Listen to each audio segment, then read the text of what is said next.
Welcome to the WP Builds podcast, bringing you the latest news from the WordPress community. Now, welcome your hosts, David Wormsley and Nathan Wrigley. Hello there and welcome to the WP Builds podcast. This is episode number 176, entitled Lifetime Deals versus Subscriptions. It was published on Thursday the 23rd of April 2020. My name's Nathan Wrigley, and I'd like to welcome you properly to the WP Builds podcast. We're a network which produces absolutely tons of content, largely about WordPress. We have a website over at wpbuilds.com, and there you're going to find all of the content we produce. If you notice right at the top, there's a link on the website which is entitled Archives, and if you click on that, you'll be able to find all the content that we produced, all neatly archived by date. For example, you're listening to the WP Builds podcast, and there's a podcast archive. Also, every Monday at 7 a.m. UK time, we produce a WP Builds weekly WordPress news, where we sum up the news of WordPress from the previous week. Well, that's in the news archive page, and there's all sorts of other archives as well. So, for example, we have a live version of the podcast that we do. We sum up the weekly WordPress news that I've just mentioned at 2 p.m. UK time every Monday afternoon, and I'm joined on video by a couple, maybe three notable WordPress guests. We push it out live, and so there's an archive for that as well. So plenty of content that we're producing. If you'd like to stay in touch with the stuff that we produce, wpbuilds.com/subscribe is the best page for that. Over there you'll find a form which will allow you to subscribe to our content, but also another form. It's a blue one, and that one will enable you to keep alerted about any WordPress deals that we hear about. So, for example, if we hear that a particular plugin has received a bit of a discount, we'll let you know all about that. On that page as well, wpbuilds.com/subscribe, there's ways to subscribe to us on your favourite podcast player. Could be on Apple or Google or Spotify, something like that. And there's also a link to our Facebook group of over 2,500 WordPressers. And I have to say, it's a very polite and friendly group too. Another page worth mentioning is wpbuilds.com/deals. That page is a permanent list of searchable, filterable deals with coupon codes off. They never go away, so if you're looking for something this week, go and check that page out, wpbuilds.com/deals. You never know, you might be able to save yourself a few pennies. And lastly, wpbuilds.com/advertise. If you would like to have a product or service of your own put in front of a WordPress-specific audience, we can surely do that for you. Anyway, let's get on with today's topic. Today is a debate between David Wormsley and I. We've been enjoying this format, this slightly more adversarial format lately, in which one of us takes a position and the other one takes the opposite position and we debate it. So this week it's all about lifetime deals versus subscriptions. I'm sure you know what this debate largely centres around. It's the idea that, well, quite a lot of products that are available online offer these lifetime deals, a very small fee up front, and you get access to the platform. So, is that a good idea? Or maybe we should be using a subscription model, so we should be paying each month, possibly each year, in order to access the service. What are the benefits, the pros and the cons of each side? And interestingly, there's a surprisingly large amount on both sides. It's not all good for subscriptions, and it's not all good for lifetime deals. So join us as David Wormsley and I debate this today. I hope that you enjoy it. Hello, today we are debating a suggestion that comes from our good friend David McCann on WordPress plugins. So we're talking about whether life deals versus subscriptions are the thing that we should be looking at. So I think probably, Nathan, we should set up the debate. We are talking, aren't we, from our perspectives as kind of WordPress implementers? Yes, yeah, I think that's right to say. I think we'll also stray off the predefined path of WordPress as well, because I think a lot of this will involve SaaS apps as much as it does WordPress plugins and themes and so on. Yes, indeed. And we'll probably start talking about what plugin owners should do as well, which is not really our remit. But anyway, so we've decided, haven't we? I'm taking life deals. Yep. You're gonna be the proponent for life deals, yeah, and I'm gonna. for subs. Okay, so who's going to kick us off? Well, all right. I'll take the first bit if you like. So, just if you haven't heard this type of thing before, we decided a few weeks ago that we would have these slightly more adversarial, although they're quite to describe them as adversarial is mocking the word adversarial. They're very gentle, but the point is we take a contrary position to each other about a particular subject and we debate it through. So the subscription model, let's just define what a lifetime deal is. I mean, you've probably been to a website before and you've seen that they're offering many tiers to their pricing, one of which might be lifetime. And the idea is that you purchase it once, usually for a significantly higher fee, but the intention is that you're locked in with certain restrictions based upon what it is that they're offering. For forever, ostensibly, literally forever, or until the platform goes away and it no longer existing. Whereas a subscription model, we're usually taking the idea that it's an annual or possibly a monthly, although that's quite unusual in the WordPress space. It's a subscription fee where you pay, and if you cease to pay, then your entitlement to that service is taken away. Now, that might be slightly different in WordPress because the entitlement usually isn't for the product itself. It's more often for support and updates, but we'll leave that argument for another day. So I'm thinking from the point of view of subscriptions, we wrote a list of things out, or David wrote a list of things for both sides of this argument, which was very kind of him. And I'm just going to start in reverse order, actually, if that's all right. And I'm going to say my first kind of gambit is it's sort of just the right thing to do. And what I mean by that is that, I need to eat, you need to eat, we all need income. And if we're just paying people and expecting them to give us something for life, then that's not an equitable relationship which can sustain the person on the other end of that. So a good example would be food. Let's say, for example, that Sainsbury's, which is a supermarket in the UK, offered an annual, a subscription service for food, which they do. You can subscribe and get various things. But they would never offer the ability to have something for life, to continually restock your fridge each month forever based upon some sort of fee that you paid in the past.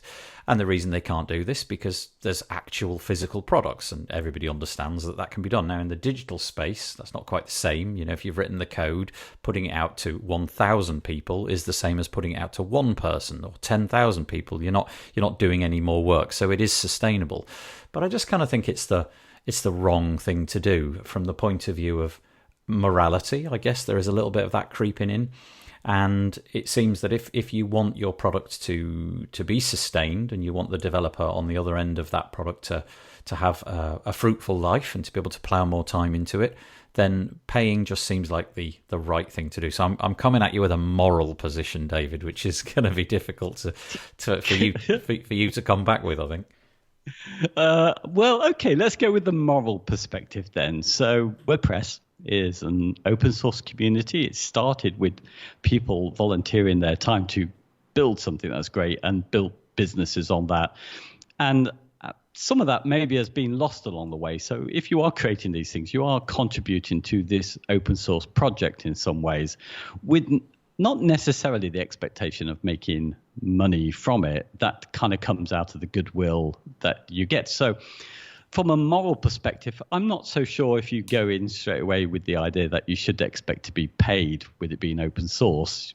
That should come as an afterthought. So I'm getting stuck already how I can argue against this one. Yeah. But, we're not really talking about them not making money. I think, okay, my life deal, what I'll argue for, one, that seems a really good model of it. And that was the first commercial WordPress theme. And that was Genesis, something that I used that still has retained this lifetime deal and has profited from it and has been very popular and become one of the most used themes in WordPress, I think, as a result of being kind of lifetime deal, or at least coming out of that philosophy of sticking to open source. They were big defenders of keeping everything open source and not looking too much to the profit. So from the moral side, you can look at it a slightly different way.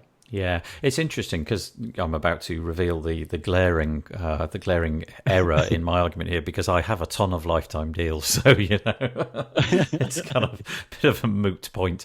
But I suppose something like Genesis is a really interesting example, because it was significantly priced, wasn't it? It wasn't a deal where you could just open it and a little bit of handy change in your pocket was going to be what you're going to spend. I remember spending, I don't even remember what the Genesis deal was called, but I bought the full Monty, whatever that was. You got absolutely everything. And I remember at the time having to really think about that, because it was a significant amount of money. I believe it started with $400 and something. It might even have been more, but it allowed me to access everything. Anyway, the point that I'm making is, if you are a behemoth, a leviathan, then you can do this. Two words meaning big. Just then you can do this if, I think, your pricing is very high. So in the case of Genesis, I think it was the go-to thing for many people. It was hands down one of maybe 2 or 3 things which were being offered at that time, which everybody could universally say, actually, that's pretty darn good. And so I imagine there was a lot of action in their checkout every single day of the week for many years, allied to the fact that it was expensive. It wasn't terribly cheap. Meant that was probably very profitable in the in the short term, over a 2, 3, 4 year period. I think where I'm coming from a little bit more is the much more affordable deals, the sort of $49 deals, and they're not going to have that traction. So they may have a handful of people signing up at their discounted, super duper cheap lifetime deal pricing, but they're then saddled with them for ages, and they haven't made the inroads that somebody like Genesis did. So those people then become a support burden. And there was a really interesting example of this, actually. Elliot Condon, who runs ACF, has very recently, literally within the last few weeks, moved from his lifetime pricing, which was...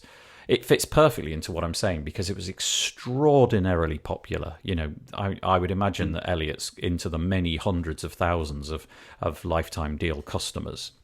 And so that volume could keep him going, because it was, although he was adding to, a lifetime support burden, the checkout was probably ringing each and every day. So basically he had a sustainable wage. However, he drew a chart where he showed the amount of people who were coming onto his platform against the support burden, and it was like an exponential curve. The number of people coming onto the platform was pretty much a straight line, and it drifted up at a steady rate. Hence why he could make some money.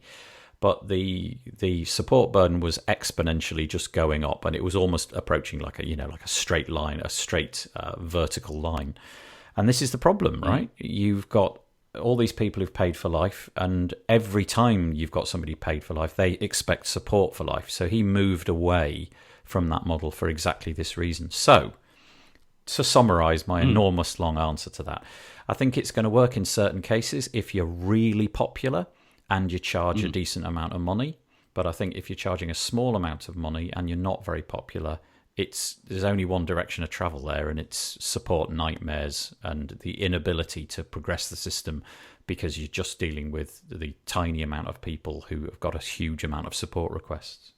Well, now I've got to correct you, and I've got to correct myself, because I think I was wrong in saying that Genesis was the first commercial theme. I think it was by the same person, Brian Gardner.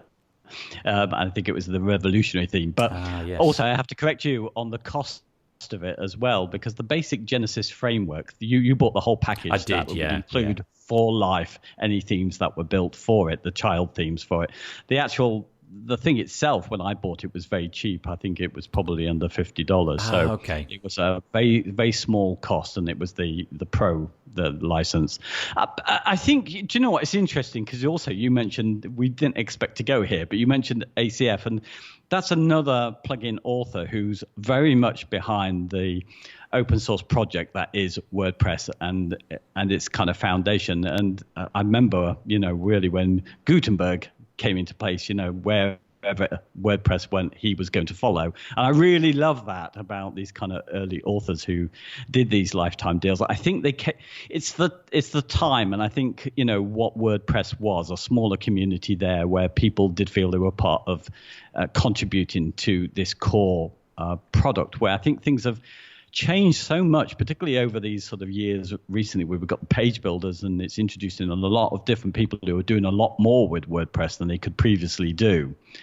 And, you know, it's reaching different people for different uses. So I think maybe some of this life and subscriptions is going to change over time. If we go back to the earlier days, I don't think anybody would have expected to have put somebody on subs for these things. It just didn't seem right for an open source community to do that. Yeah, it's interesting actually, because I spoke to Elliot behind ACF on episode 169. You could search for that one if you're interested in ACF. And we did talk about this, and we talked about the fact that when he began his lifetime pricing model, it was a real dilemma for him to price it at all. You know, he really struggled to sort of come up with any pricing, because up until that point, it was just a sort of pet project, and he was doing it for the sake of doing it. So he was right at the vanguard, you know, when commercial stuff was really new in WordPress. But obviously over time he's kind of become popular and re-educated himself and made the difficult decision, as I said recently, to amend his pricing. So yeah, interesting. His pricing just came out of, he more or less made it up. He thought, what's an anecdotal figure which sounds about right? And it was, I think he wanted something like $50, so he rounded it down to what was $49. And just went with that and has never changed it since. In that same space of time, quite a lot of people have adopted a completely different model, but there was basically no subscription model, I don't think, at all when he started up. It was just a one-off payment, and who knew that it was going to be as successful as it was and become his career. So it was time to have a bit of a rethink, yeah. Yeah. And do you know what? I think probably, I mean, it's interesting to see some of these authors change over time. So the life deal, I think, has a lot of merit in where they were probably thinking. So somebody like Brian Gardner was very adamant at the time, although he seemed to change his mind as he left Genesis, that he wished he had put it to subs. But at the time, he was very much no, because this is the core. People can contribute to this. They can add to it. We're going to keep it pretty much the same. So there wasn't the same ongoing costs. And that would free up the time, and we'd have all the kudos and the attention through putting out a lifetime deal that everybody could use and the community could build around it in the same way that they could with WordPress itself. It still meant that he still had the ability to earn money through something else, because if he was charging subs and it was less popular and less used, would he be so well known as to be able to do other things? And I think that's what's happened with a lot of people.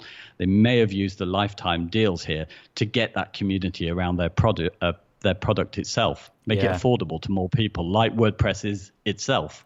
I suppose that going back to those early debates, you know, Elliot and Brian, ACF and Genesis, in both of these cases, they're both early starters in a time where there was probably no expectation, not realistically anyway, that WordPress would become so dominant and it would occupy 30-something% of the internet. Just no real thought about that. And I suspect that both Brian and Elliot were kind of in this for a bit of fun, a hope that it would make some money, but really no expectation that it would be a six-figure user base. So, you know, 100,000+ users, and that this could be a real actual business supporting multiple people and, you know, a team of support operatives and what have you. And the realization that in the end, this is what we have got. We've got this giant platform. We've got many, many, many, many thousands of users, and we've got to support them.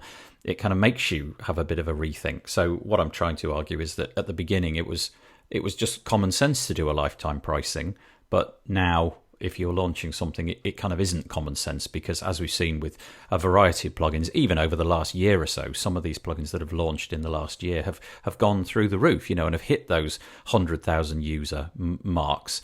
And you can't really expect to do that going forwards. You can't really bank on being able to support those people going forwards if you're going to have growth like that. But also, there's the other side of the lifetime deals. We're arguing, I guess, as implementers for whether we should be which we should be focusing on. And I think there's a good argument for looking out for lifetime deals on new products, because they're often used and very, very successfully used to get the promotion that they need. There's such a buzz around being able to buy some new product in just this one-off payment and use it for life, that when those people feel they have got a great deal, they talk about it, they go to all of the groups and tell people what they use. And when those lifetime deals need to close, which is the case with the ACF, and they need to go to subscription, the lifetime deal has helped them to build and get that audience for it, and really get the feedback from it. On a slightly more cynical note, I just wonder if subscriptions are a bit safer. And what I mean by that is, the model of a subscription obviously is you're buying into some sort of continual support. So it might be that you're actually buying not really the code as such, but you're buying the ability to update that code and the ability to have support. And my fear, I think, and I think there's a bit of truth in this, is that you've got an MVP, you've got an idea for a product, let's say, and you can build something fairly quickly. And you build it, you've got this idea for a plugin or a SaaS app or what have you, but you're not really sure what the market is for that. That's not your area of expertise, and you certainly don't have a budget for it. So you just whack it out there, build something fairly quick. It's kind of usable, but it's not where it ought to be.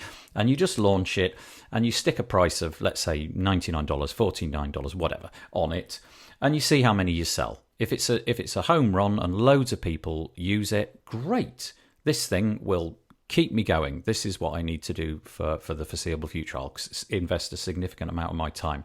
But the flip side of that, of course, and I'm sure that many of us have been stung by this, is actually, do you know what? We only sold a couple of dozen licenses, or 100 or 200, whatever the metric is for it being profitable.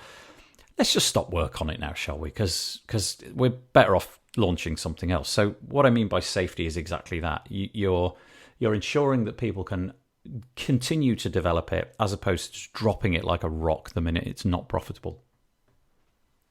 Yeah, well, definitely when, lifetime deals, where you see that happening quite a lot in WordPress is with Theme Forest. They built lots of functionality in there.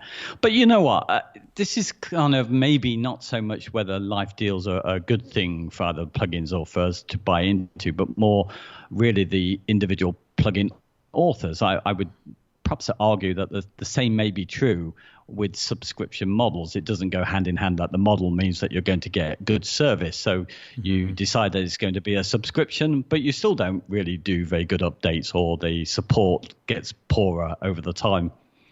Yeah. And maybe another argument for lifetime deals is that very often, and depending on the users, we are WordPress implementers. So most of the time we should be able to figure out stuff for ourselves. So arguing from our side of things, are we the type of people, given that if it's open source, the only thing you can really charge for is the convenience of the updates and mainly the support, do we require that much support? Yeah. Is the lifetime deals perhaps closer to the right kind of deal for us? In effect, we're given this code, we work on it, we give them something for the work that they've done already on it, and we carry on working. And it's only perhaps the amateurs, not people in the business, not implementers like us, who should have the subscriptions because they need help on other stuff which isn't necessarily related to their product. That's an interesting point. Yeah, well made. I think there's probably a bit of validity in that we are probably not going to be requiring the support going forwards, but nevertheless, you've probably had a plugin lying around for a little while and you've never really used it, or you've never had any problem with it, and then 2 years after you bought it on a lifetime deal, you've suddenly needed to make use of it, and lo and behold, the plugin support is really poor because that was the model that they launched on. Yeah, I think I could flip both ways on that one. My feeling around that, though, is that there is a greater chance. Now, obviously, we can't possibly work out what the morals are or the finances are of all of these different things, but you would hope that if somebody had a recurring revenue stream within their business, they would allocate some of that to the things which made it likely for the subscribers to keep subscribing. In other words, support and updates. If you've got a plugin and you are subscribing to it and you don't receive support and updates, well, that plugin is not going to be in your arsenal for very long. And that is a good point. It brings the developer closer, I suppose, to the purchasers of it, in that there is a kind of an ongoing relationship. They will be requiring support, they'll be expecting support, and in return, the developer will be expected to deliver those things. Where I'm not sure that's the case with a lifetime deal. And you've just explained why that might be good, but also I think there's a flip side to that, why it might not be so good. There is a flip side to all of these, and I never even thought about this before. It's not one of our points, but in some ways, when you do have a subscription, and not everybody who buys on subscription realizes that they're doing that. There is then a built-in expectation to keep adding to a product, and not always is it a good thing that you add to this product. It might have been better if you kept the core simple and you produced another plugin that would add functionality to that one plugin. Now, this isn't what we see, but do you know what I mean? As an argument for lifetime deals, why not take a more Genesis route where you just say, well, actually, this is the core. Everybody can add what they like to it. They can add what they like. They can add some more child themes and sell those at a greater cost. But basically, the same thing that you bought remains roughly the same. Obviously, it needs to update a little bit to WordPress, but it keeps products simple. I'm arguing here that subscriptions could encourage people to bloat out software. Oh, no, we all love a roadmap, David. Everybody needs to regularly see the roadmap. No, I take your point that it might be doing that, but honestly, I can't remember the last time I looked at a piece of software and thought, well, that's finished. That's it. That's got absolutely everything I could ever wish for. There's always the temptation. And another thing with that, in terms of, it doesn't necessarily need to be updating with features. It could just be updating because the platform is updating. So a good example would be, we flip over to WordPress 5, for example, and the new editor, and all of a sudden a bunch of our plugins have it would be enormously helpful for a lot of people if they became Gutenberg capable. There was a block for that plugin, and it could output itself in various different new ways that the block editor enables. Things like that, although it's not really a massive feature request, it's just kind of keeping up with the technology. And obviously, security is a huge part of this as well. The exploits discovered all the time, and we all know, because we have, well, a good example here would be my main WP install, cough, lifetime deal, cough. In there, they've got this abandoned plugins section where they deliberately highlight plugins which haven't been updated for a period of time. And in most cases, in the ones that I'm using, they're free ones. I'm not paying anything for them. But the principle is that we want to alert you to the fact that some of these things are just not being updated. And I would imagine that if you've got a subscriber base and you've got profitability, that's going to be really high on your list. It's just keeping up with the updates, keeping up with the features that WordPress requires, and so on.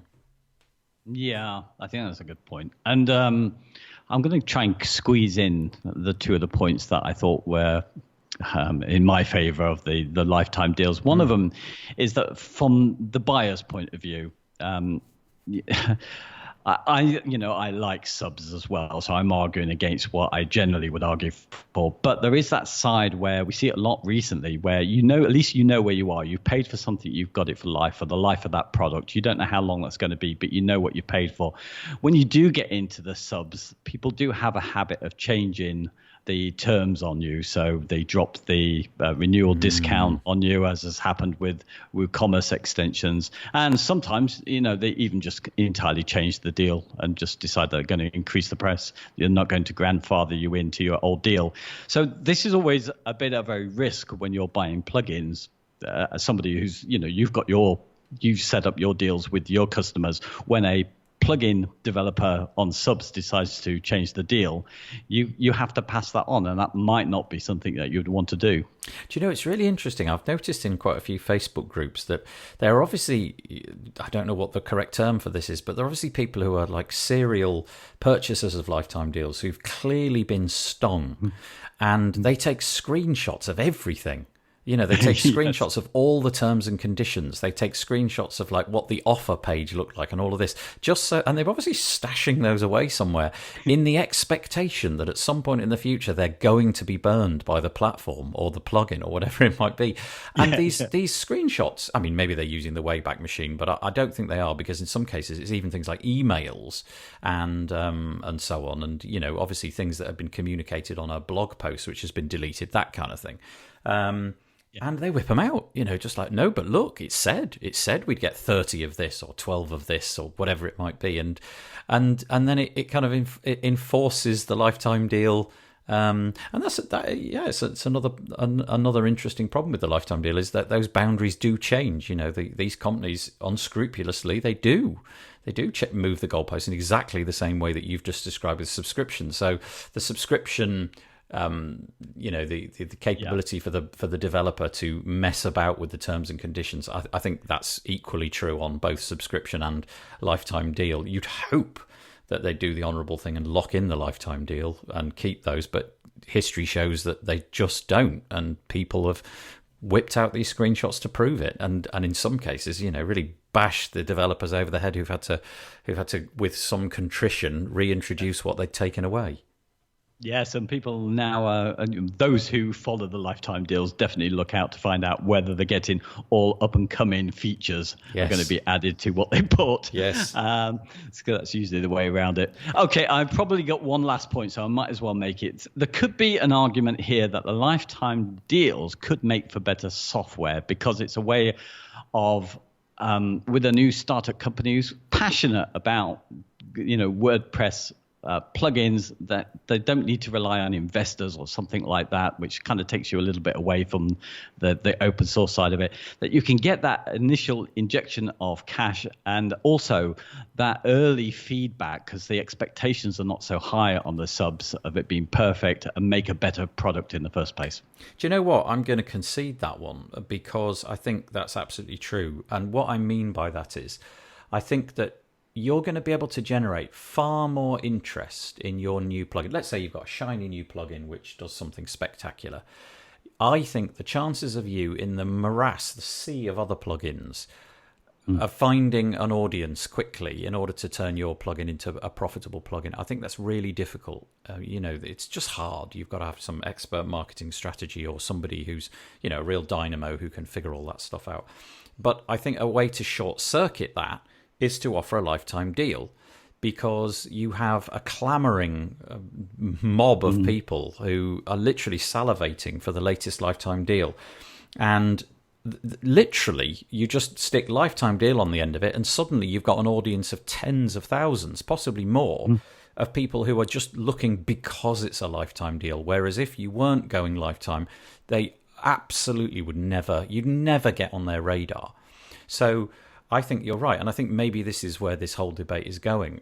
I can concede that in the beginning, it's a great idea, but if then it doesn't turn into something profitable with a subscription, that's where I think maybe the problems arise. So possibly a great way of introducing yourself to the world and grabbing an audience and making yourself of interest and making yourself publicly, so that you're on the end of everybody's tongue. But only that. That's where it should end. After that point, you need to flip over and become profitable in a subscription way. And goodness me, how many times have we seen this? How many times have you seen lifetime deals coming back again? So it's like the third time, the second time, the fourth time that it's going on as a lifetime deal. That suddenly really kind of does ring a few alarm bells for me, because well, maybe I'm wrong, but it feels like that's just a grab for money because times are hard and they haven't managed to flip it into something profitable. So would you agree with that? Maybe it's good at the beginning, but better to go subscription after you've had your lifetime deal and you do it once? Yeah, I think we're kind of closing up here, aren't we, to an idea. But you know what? It's kind of baked into the way that we learn about plugins these days in WordPress, because we're absolutely dependent, whatever we feel about people who are marketing the plugins as affiliate marketers on YouTube, etc. They do an important function to tell us about new stuff, and it's incentivized for them to talk about something that has a good one-off price, and that's what you can charge with a lifetime deal rather than a subscription. So do you know what I mean? It's almost the kind of marketing setup, the one that we like, because, I kind of watch all this stuff to find out, what's going on. I listen to other affiliate marketers and go from their links because I rely on them to tell me what's going on. It's going to favor lifetime deals, isn't it? Yeah. Most of the time. Yeah. So I think, you're absolutely right. But you know what? Are we coming to the bit where we can be just honest about our positions? Well, yeah, just one. I'm just going to add in one last thing. He said, suddenly forgetting what it was that he was going to add in. Oh, goodness me. Do you know, that's terrible. I hate it when that happens. So, yes, forget that. Let's move to what you were going to say. Yeah, because we have to balance it out, really, because it's not easy to do a for and against, because we use both, don't we? And I think there are certain things which I look out for a deal, but I do feel like all the things that you say, when it comes to things that I now expect to get regular updates, particularly with Gutenberg, and they will need some new features like the page builders and that. I just can't imagine being too happy with buying into a lifetime deal if I didn't really already guess or know that those people were likely to go to subscriptions later, because I'm so fearful of many of these lifetime deals now becoming the thing to make with a short lifetime. It's too tempting, isn't it, to try and just do all the marketing and put out a product which you've no intention of looking after for more than a few years. Tempting is the right word, I think, and I think it does tap into something. Everybody likes a deal, if you can get 50% off something in a supermarket, it's a good deal, right? You feel, oh, that's all right, I'll buy that. And so the temptation with this is that I think they're just tapping into a part of our psyche which says, oh, that's cheap, get it. But the fear, of course, is making your business reliant upon it. And let's say, for example, some of these plugins become a part of a linchpin of your own ongoing client relationship, so your care plans or something.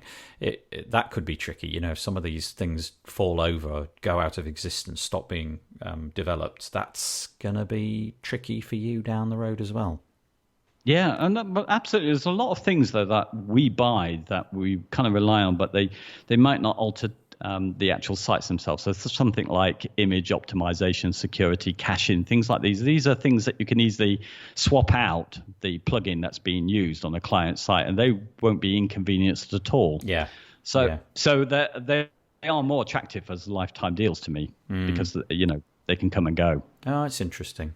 Okay, so let's have a bit of confession time. Let's only mention the good ones, because if we mention the ones that we've been burnt by, we might get ourselves in a bit of bother. What lifetime deals have you bought in the past where you've thought, actually, do you know what, that was really turned out to be a good one, even if that's fairly recent? You've already made use of it and so on. Just rattle a few off, and then I'll rattle a few off. Oh, yeah, there's so many, actually. Short Pixel, absolutely love that. That's taken care of all my image optimization for all my client sites. Don't need to worry about that. Love it. I use, it's not really WordPress, but there is a plugin for it, Stencil. Use that a lot for building blog posts. Love that. Oh, you rattle out a few on that, I think. So I've got a few. Some of them are WordPress. Many of them are SaaS, but just sticking to the WordPress ones. Ones that come to mind are, I bought GeneratePress, which is a theme that I've used many times. And at the time when I bought it, it was incredibly well priced. Again, same as Elliot with ACF. Tom from GeneratePress has gone to a subscription model. Again, not tremendously expensive, still very good value, but moved over to that. I have also bought Short Pixel, but I don't actually use that one. I actually use a rival one. But there are other ones. So, for example, back in the day, I bought Backup Buddy, which I still am happy to use as my as a backup solution. I also bought various caching plugins and a couple of security plugins. So, for example, WebArcs was on AppSumo, and I've deployed that firewall on quite a few sites. iTheme Security was on a lifetime at some point, at the same time as Backup Buddy was. So those have been deployed by me. There are also a few things in the Astra bundle. I've used Convert Pro quite a lot. It's sort of like a pop-up generator. I mean, it does more than that, but it does definitely have the capability to do pop-ups. And I think that's probably the ones which I'm using on a pretty much daily basis. In terms of SaaS, now obviously we're all different. We have different requirements, but one which I'm thoroughly happy with is one called Book Like a Boss, which enables me to take bookings for the podcast. So when there's a guest on, we have to in some way agree a time where we're going to record, and I do all that with Book Like a Boss. And there's another one called a Pixteller, which is a bit like your stencil. It allows me to create images for the WP Builds thumbnail images, the featured image, and that's, it's a simple online version of something like WordPress within a very, very slimmed down set of features, but it works really well. And I think that's probably the ones that I use all the time.